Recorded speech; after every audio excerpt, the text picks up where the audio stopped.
Shalom Ubracha, nous poursuivons avec la 12e Mishnah. Là encore, nous avons le chiffre 4 qui revient. Arba Midot Betalmidim. Il y a 4 mesures, 4 conduites concernant les élèves qui sont devant leur maître. Il y a celui qui est Ma'er Lishmo Merle Abed, c'est-à-dire celui qui comprend vite, mais il oublie vite aussi.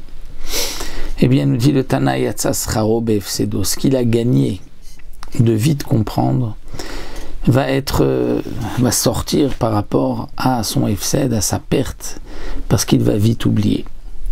Le cas contraire, caché l'ishmo avec caché l'abed, celui qui met du temps avant de comprendre, mais une fois qu'il a compris, qu'il a entendu, il mettra aussi du temps avant de perdre, avant d'oublier.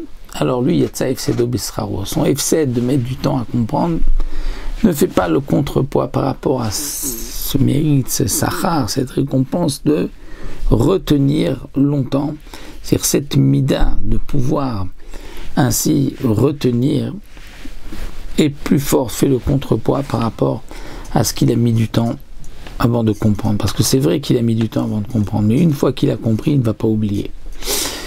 Qu'est-ce que cela veut nous dire? Alors le Barthénora nous dit, c'est que si nous avons devant nous deux élèves qui peuvent venir étudier, mais on n'a pas les moyens de donner à manger aux deux, on doit privilégier un des deux.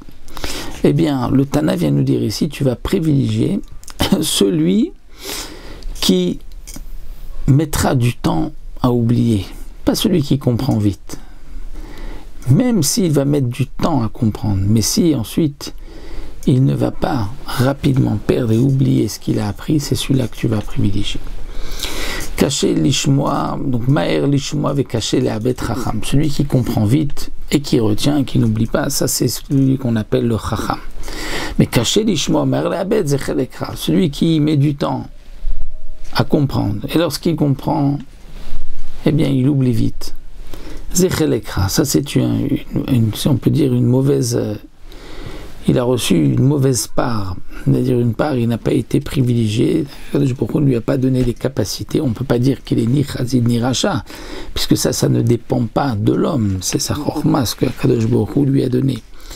Et donc la Mishnah vient nous dire que, bon, celui qui a des difficultés à comprendre, mais qui oublie vite, ça c'est un mauvais chélek, une mauvaise part qu'il a reçue.